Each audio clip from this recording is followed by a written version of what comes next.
Assalamualaikum warahmatullahi wabarakatuh. Saya sudah menyiapkan barang tertulis yang mulia para tim konstitusi pemohon dan yang termohon, dan mohon apa yang saya sampaikan secara tertulis pengantar ini beserta lampiran-lampirannya diterima sebagai keterangan ahli saya. Sementara yang akan saya sampaikan hanya seperti dianjurkan pokok-pokok yang saya rasa relevan pada saat ini yang saya pilih terseleksi di saya. Keterangan saya ini diberi judul Meralat Negaraisasi Tanah Adat. Yang saya maksud adalah dengan negaraisasi adalah proses di mana tanah, kekayaan alam dan wilayah adat itu ditetapkan oleh pemerintah sebagai dalam kategori khusus tanah negara, hutan negara, yang kemudian atas dasar kewenangan legalnya pemerintah pusat itu memberikan konsesi-konsesi dengan asumsi itu pada bagi usaha-usaha konservasi, produksi maupun ekstraksi. Akibatnya ketika badan-badan usaha ini bekerja di lapangan, maka terjadi bentrok. Klaim bertentangan antara badan-badan usaha itu dengan masyarakat-masyarakat adat setempat. Ketika klaim itu sampai pada tindakan berusaha menghilangkan klaim pihak lain, terjadi konflik. Konflik agraria ini bersifat struktural, meluas, bersifat struktural, kronis karena sudah menahun panjang sekali dan berdampak meluas. Dua contoh Bentian dan Manggarai, saya pernah mengunjungi wilayah Manggarai dan belum Bentian, adalah satu contoh di mana bentrokan itu telah berlangsung berkali-kali dan berdampak luas.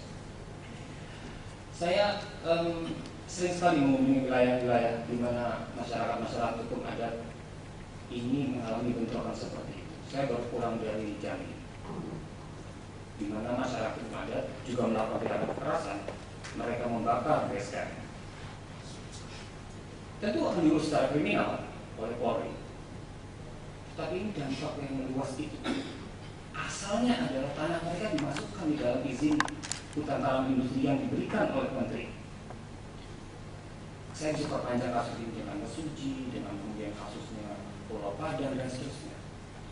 Sekarang pertanyaan saya, dalam posisi saya sebagai ilmuwan itu saya tanya, ada konsepsi politik hukum apa yang mendasari pemerintah melakukan tindakan negaraisasi itu? Penyelidikan saya sampai pada suatu paham yang dianut oleh pembuat perundang-undangan. Ini satu kalimat yang saya kagum ketika ini saya temukan. Kalimatnya kurang lebih begini.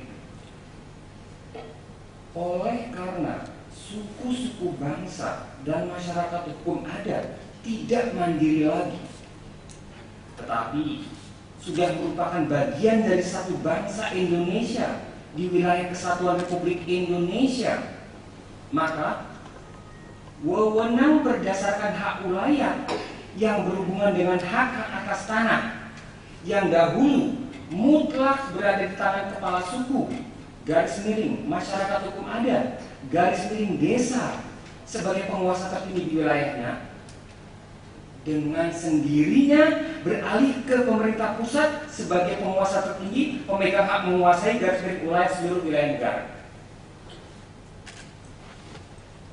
Saya bertanya dengan kalimat ini kalimat yang dibuat oleh salah satu yang waktu itu menjadi sekretaris pembuat sekarang namanya naskah akademik Undang-Undang Pembangunan, yaitu Profesor Imam Sudipnya. Saya bertanya dalam hati, kok bisa-bisanya dia melakukan tindakan seperti itu? Oh, bisa. Kenapa? Karena ada konsepsi yang namanya negara budiman. Di dalam pembuatan UPA tidak pernah dibayangkan penguasa negara itu jahat dan diisi oleh semangat syaitan, tidak pernah. Dia itu budiman, diisi oleh semangat malaikat untuk melayani. Di dalam konsepsi politik hukum itu, di dalam yang saya pelajari ada dua yang bisa bedakan. Pertama, hak asal usul, hak bawaan, dan hak beriak atau kewenangan pemerintah. Kalau hak asal usul itu berangkat dari eksistensi di mana dia berada. Dan Undang-Undang Dasar 45 jelas sekali. Di dalam makalah yang saya bikin bersama Yan Zakaria dan saya lampirkan di dalam keterangan ahli saya, disebutkan bahwa yang dimaksud dengan hak bawaan itu dinyatakan di dalam pasal 18 dan 18B ketika itu diamandemen menjadi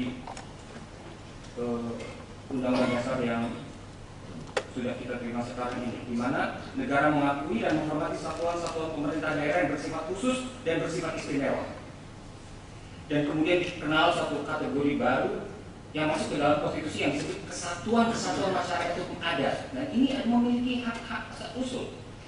Nah, ini berbeda dengan hak-hak beriak di mana menjadi kewenangan pemerintah dan dalam ini pemerintah. Dan ini bertentangan dengan Undang-Undang Pokok yang benar konsep hak menguasai negara. Yang kalau kita telusuri ke belakang lagi zaman kolonial, memang pertentangan ini berangkat dari konsepsi domain verklaring yang dianut oleh Undang-Undang Agraria 1870. Konsepsi domain verklaring ini beranggapan bahwa kurang lebih seperti ini, barang siapa yang tidak bisa menunjukkan bahwa tanah yang didudukinya memiliki hak egendom, maka itu adalah milik negara, domain negara. Nah, siapa menetapkan itu bahwa itu ada milik negara? Pemerintah daerah sendiri yang mengeluarkan sertifikat. Makanya di dalam secara populer rakyat-rakyat yang di kampung-kampung mengenal itu sebagai cap singa, yang dicap pemerintah Belanda. Nah, kalau tidak dicap singanya maka itu tanah negara. Dan kemudian pada 1872 keluar Undang-Undang Kehutanan untuk Jawa dan Madura yang menetapkan suatu wilayah hutan sendiri bagi Jawa dan Madura, dan kemudian orang-orang yang ada di dalam hutan itu dikriminalisasi. Di sini awal mulanya kriminalisasi terhadap akses adat terhadap hutan dan tanah di dalam hutan dianggap sebagai perbuatan kriminal. Saya belajar hal ini melalui pendidikan saya di UC Berkeley. Ada profesor saya namanya Nancy Peluso mengarang buku judulnya dalam bahasa Indonesia adalah Hutan Rakyat, Hutan Kaya Rakyat Melarat, Rich Forest Poor People. Di dalam pengembangan selanjutnya dia menyebut mengenai hutan yang didefinisikan secara politik, bahwa di dalam konsepsi dan praktek politik pemerintahan Indonesia Departemen Kehutanan ditetapkan bahwa hutan ditetapkan oleh penunjukan menteri melalui prosedur tertentu, kemudian bisa menjadi pengukuhan. Pertama-tama memang dia berdasarkan satu asesmen ekologis, akan tetapi ketika sudah ditetapkan apakah dia kemudian menjadi hutan atau tidak menjadi hutan, tidak peduli lagi. Yang penting adalah dia wilayah teritorial hutan. Ketika sudah menjadi wilayah teritorial hutan, maka tidak ada pemilikan rakyat di situ. Saya menemukan banyak sekali kontras bahwa hutan yang dikuasai oleh misalnya perhutani, misalnya badan kehutanan, itu bentuknya bukan hutan secara ekosistem. Saya belajar ilmu lingkungan di UC Berkeley, dan saya tahu itu bukan hutan, itu alam-alam, itu sawah, itu bentuknya adalah perumahan. Tapi karena Departemen Kehutanan mengkategorikan di dalam wilayah hutan negara, maka dia disebut hutan. Bagaimana dengan rakyat yang kemudian berada di dalam satu kepemilikan pribadi tanahnya dan menjadi hutan tanahnya, di mana ada kanopi, ada tutupan hutan, ada kebun, ada kompleksitas yang namanya kemudian agroforestry atau wanatan. Sayangnya dia bukan bagian dari kawasan hutan negara. Jadi hutan tidak didefinisikan sebagai fungsi ekosistem, tetapi fungsi ekosistem dengan ilmu ekologi, tetapi berasal fungsi teritorial dengan bicara publik. Maka di sini masalah. Ya, saya akan berakhir.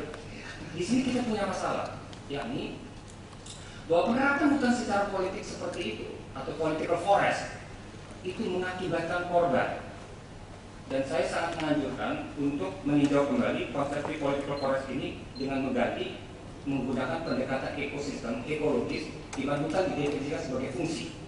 Di dalamnya ada fungsi-fungsi kaitannya antara unsur-unsur hara, non-hara, unsur hidup, flora, fauna, dan seterusnya, termasuk manusia di dalam. Terakhir, saya ingin meletakkan keterangan saya ini sebagai satu bagian dari upaya meralat di dalam judul buku saya, keterangan saya ini adalah memperbaiki rute transformasi kewarganegaraan masyarakat adat dan mengukuhkan kembali eksistensi negara bangsa. Yang saya maksud apa ya? Begini, ini membutuhkan waktu 2 menit untuk menjelaskannya. Yang pertama, bahwa ini bukan soal keadilan sosial saja, tetapi ini juga soal kewarganegaraan dari kesatuan-kesatuan masyarakat hukum adat ini, yang apabila hak-hak dasarnya itu dihilangkan eksistensinya, dia akan bertanya mengenai fungsi negara Republik Indonesia. Aspirasi-aspirasi pembebasan, kemerdekaan dari mereka yang tanahnya dirampas, ini telah berkembang di dalam perasaan hukum masyarakat ini. Makanya meralat negalisasi ini memulihkan rute kewarganegaraan dari mereka. Ini perjuangan keluarga mereka perlu mendapatkan suatu validasi dari Mahkamah Konstitusi. Dan kalau Mahkamah Konstitusi meletakkan proses ralat ini untuk pertama kalinya, maka mereka tahu bahwa ada badan di negara Republik Indonesia, badan tertinggi penguji dari undang-undang,